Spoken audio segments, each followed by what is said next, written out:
if you want to make your sales report error-free or without error.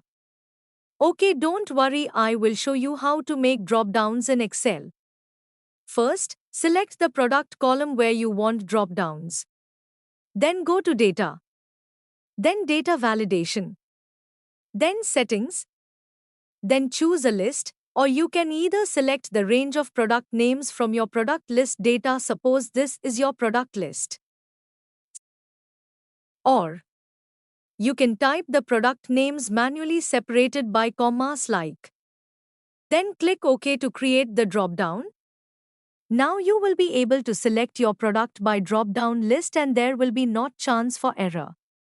Next, enter sales quantities in the sales column and use AutoSum by selecting the cell below sales.